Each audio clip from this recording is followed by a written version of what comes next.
ರಾಜ್ಯದ ಉಸ್ತುವಾರಿಗಳಾಗಿರುವಂತಹ ರಾಧಾ ಮೋಹನ್ ದಾಸ್ ಅಗರ್ವಾಲ್ರವರು, ರಾಷ್ಟ್ರೀಯ ಉಪಾಧ್ಯಕ್ಷರು, ರಾಜ್ಯಸಭಾ MP ಆಗಿರುವಂತಹ ಮಾ ನಾಗರಾಜರವರು ಮತ್ತು ನಮ್ಮೆಲ್ಲ ಶಾಸಕರು ಒಂದು ವಿಶೇಷ ಸಭೆಯನ್ನು ನಾವು ಕರೆದಿದ್ದೇವೆ. ಅಕ್ಟೋಬರ್ ನವೆಂಬರ್ನಲ್ಲಿ ನಡೆಯುವಂತಹ ಆಗ್ನೇಯ ಪದವೀಧರ ಕ್ಷೇತ್ರ, ಪಶ್ಚಿಮ ಪದವೀಧರ ಕ್ಷೇತ್ರ ಮತ್ತು ಈಶಾನ್ಯ ಶಿಕ್ಷಕರ ಕ್ಷೇತ್ರದ ವಿಧಾನ ಪರಿಷತ್ ಚುನಾವಣೆಯ ಹಿನ್ನೆಲೆಯಲ್ಲಿ ಎಲ್ಲ ಜಿಲ್ಲೆಯ ಪ್ರಮುಖರುಗಳ ಒಂದು ಸಭೆಯನ್ನು ಕೂಡ ನಾವು ಕರೆದಿದ್ದೇವೆ. ಹೇಗಾದರೂ ಮಾಡಿ ನಾವು ಮತ್ತೆ ಚುನಾವಣೆಯನ್ನು ನಾವು ಗೆಲ್ಲಬೇಕಾಗ್ತದೆ. ಮೂರು ಕಡೆನೂ ಕೂಡ ಸಿಟ್ಟಿಂಗ್ MLC ಇದ್ದಾರೆ. ಯಾವ ರೀತಿ ನಾವು ರಣತಂತ್ರವನ್ನು ರೂಪಿಸಬೇಕು, ಚುನಾವಣೆ ಗೆಲ್ತಕ್ಕಂಥ ನಿಟ್ಟಿನಲ್ಲಿ ಯಾವ ರೀತಿ ಸಂಘಟನೆಯನ್ನು ಜೋಡಿಸ್ಬೇಕು ಅಭ್ಯರ್ಥಿಗಳಿಗೆ, ಈ ಎಲ್ಲ ವಿಚಾರ ಇಟ್ಕೊಂಡು ಇವತ್ತು ಸಭೆಯನ್ನು ನಾವು ಕರೆದಿದ್ದೇವೆ. ಚರ್ಚೆ ನಡೀತಾ ಇದೆ. ಹೇಳಪ್ಪ ಸರ್, ಈಗಾಗಲೇ ನಾಗೇಂದ್ರ ಅವರು ರಾಜೀನಾಮೆ ನೀಡ್ತಾರೆ ಅನ್ನೋ ಒಂದಿಷ್ಟು ಚರ್ಚೆಗಳು ಶುರುವಾಗಿದೆ ಸರ್ ಬೆಳಗ್ಗೆಯಿಂದ. CM ಜೊತೆ ಮಾತುಕತೆಯನ್ನು ಸಹ ನಡೆಸಿದ್ದಾರೆ. ಪಕ್ಷಕ್ಕೆ ಡ್ಯಾಮೇಜ್ ಆಗೋದು ಬೇಡ, ನಾನು ರಾಜೀನಾಮೆ ಕೊಡ್ತೀನಿ ಅಂತ. ಆದರೆ ಈಗ ಅವರೇ ಸ್ಪಷ್ಟನೆ ಕೊಟ್ಟಿದ್ದಾರೆ, ಅದೆಲ್ಲ ಕಲ್ಪಿತ ಸುದ್ದಿಗಳು ಅಂತ. ನಾಗೇಂದ್ರ ಅವರು ಇವತ್ತು ರಾಜೀನಾಮೆ ಕೊಡ್ತಾರೋ, ನಾಳೆ ರಾಜೀನಾಮೆ ಕೊಡ್ತಾರೋ, ಒಂದು ತಿಂಗಳು ಬಿಟ್ಟು ರಾಜೀನಾಮೆ ಕೊಡ್ತಾರೋ ನನಗಂತೂ ಗೊತ್ತಿಲ್ಲ. ಆದರೆ ಒಂದಂತೂ ಸತ್ಯ, ನಾಗೇಂದ್ರ ಅವರು, ಯಾವ ನಾಗೇಂದ್ರ ವಾಲ್ಮೀಕಿ ಅಭಿವೃದ್ಧಿ ನಿಗಮದ ಹಣವನ್ನು ಲೂಟಿ ಮಾಡಿರುವಂಥ ಈ ಹಗರಣದಲ್ಲಿ ಪ್ರಮುಖ ಆರೋಪಿ, ಇಡೀ ಚಾರ್ಜ್ ಶೀಟಲ್ಲೂ ಕೂಡ ಅವರ ಹೆಸರು ಉಲ್ಲೇಖ ಆಗಿದೆ. ಶಿವಮೊಗ್ಗದಲ್ಲಿ ಚಂದ್ರಶೇಖರ್ ಅಧಿಕಾರಿಯನ್ನು ಆತ್ಮಹತ್ಯೆ ಮಾಡಿಕೊಂಡ್ರು, ಬೋವಿ ಸಮಾಜದ ಒಬ್ಬ ಪ್ರಾಮಾಣಿಕ ಅಧಿಕಾರಿಯನ್ನು ಆತ್ಮಹತ್ಯೆ ಮಾಡಿಕೊಂಡ್ರು.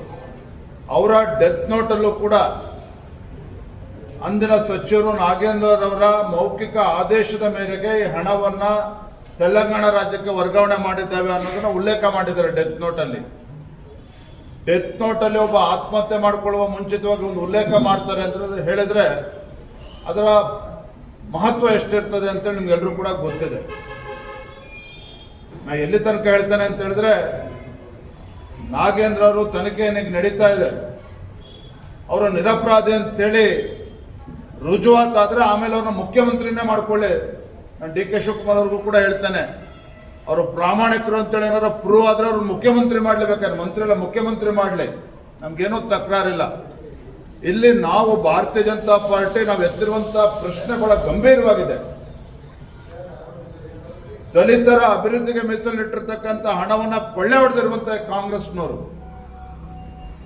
ಯಾವುದೇ ಕಾರಣಕ್ಕಿಂತ ಭ್ರಷ್ಟರನ್ನ ಮುಂದುವರಿಸಬಾರದು.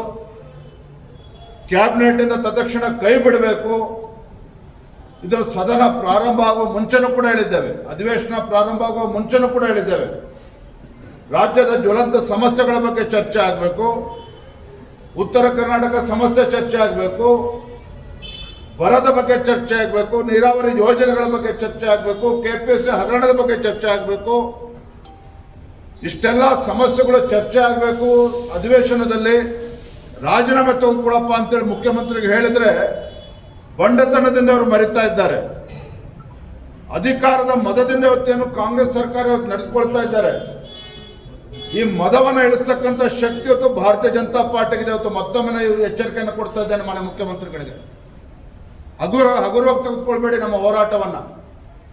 ಸದನದಲ್ಲಿ ನಾವು ಹೋರಾಟ ಮಾಡ್ತಾ ಇದ್ರೆ ಗುಂಡಾಗಳು ಅಂತ ಹೇಳ್ತಾರೆ ನೀವು. ನಮಗೆ ದಲಿತರ ಪರವಾಗಿ ನಾವು ಧ್ವನಿ ಎತ್ತಿದ್ರೆ ಭಾರತೀಯ ಜನತಾ ಪಾರ್ಟಿ JDS ನಾವು ಗುಂಡಾಗಳು ಅಂತ ಹೇಳ್ತೀರಾ.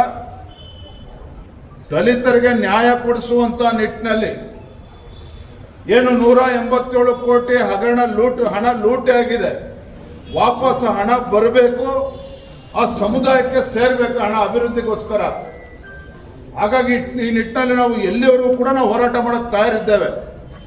ಮತ್ತೊಂದು ಮಾತನ್ನು ಹೇಳ್ತಾನೆ, ನಾಗೇಂದ್ರ ಈಗಿರ್ತಕ್ಕಂಥ ಸಚಿವರೇನಿದ್ದಾರೆ ಇದು ಸಣ್ಣ ಮೀನು ಮಾತ್ರ, ಬಹಳ ಸಣ್ಣ ಮೀನು ಇವರು. ಬಹಳ ದೊಡ್ಡ ದೊಡ್ಡ ಮೀನುಗಳು ಇನ್ನೂ ಕೂಡ ಹಿಂದೆ ಉಳ್ಕೊಂಡಿದ್ದಾರೆ. ಇವರೆಲ್ಲರೂ ಹೇಗೆ ಬೀದಿಗೆ ತರಬೇಕು, ಯಾವ ರೀತಿ ಹೋರಾಟವನ್ನು ಮಾಡಬೇಕು, ಭಾರತೀಯ ಜನತಾ ಪಾರ್ಟಿನ ಹೋರಾಟವನ್ನು ಮಾಡ್ತೇವೆ. ಧ್ವನಿಯಾಗಿ ಇವತ್ತು ದಲಿತರ ಪರವಾಗಿ ಎಲ್ಲಿವರೆಗೂ ಹೋರಾಟವನ್ನು ಮಾಡಬೇಕು ಭಾರತೀಯ ಜನತಾ ಪಾರ್ಟಿ ಮಾಡೇ ಮಾಡ್ತದೆ.